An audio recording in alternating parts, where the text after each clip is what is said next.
Come closer. I've got something to tell you. Something is happening across the Western world. You can feel it on the streets, in the courts, at work, and online. It's not just political. It's not just cultural. It's psychological.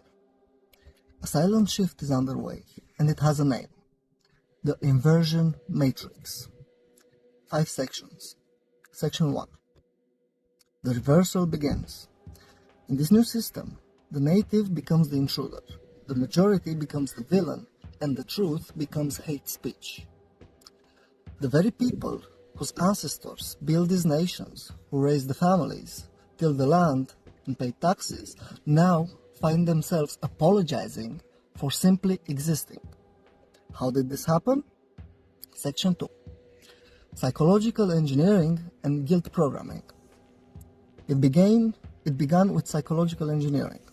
First, inject guilt programming, a constant stream of reminders about colonialism, slavery, privilege, and oppression.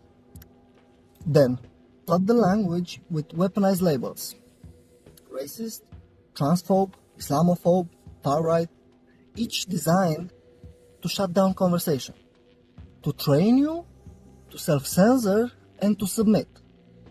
This isn't about justice, it's about control through confusion. Section 3. The two-tier system of compassion. Look around and you'll see it. As a matter of fact, I think that you know it already. Certain groups can gather publicly in the name of religion or pride. Others are fined, silenced, or arrested for praying silently. Crimes by one group are explained away as trauma, misunderstanding, or cultural norms.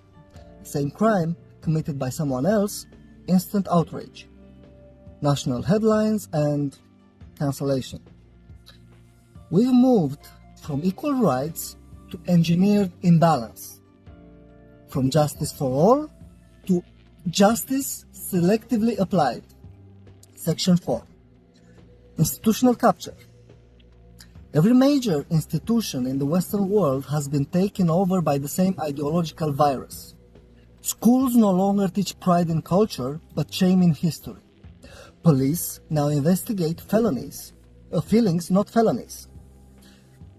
Media filters truth through an ideological lens, where facts are problematic and narratives are sacred.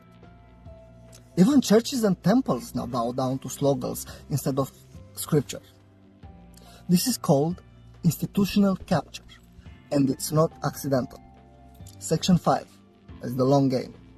Divide, demoralize, and replace. But why? Because a divided, guilt-ridden, and morally paralyzed society is easier to govern. Shatter its tradition, drown it in imported ideologies, redefine its language, and turn its people against themselves. This is what I'm keep trying to say.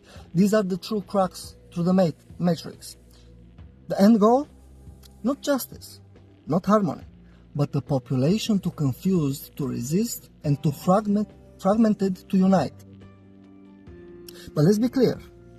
This isn't a war between races, or religions, or genders.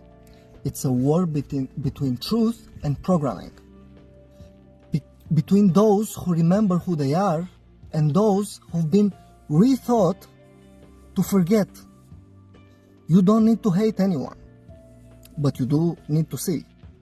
Because the longer we stay silent, the more the inversion matrix tightens.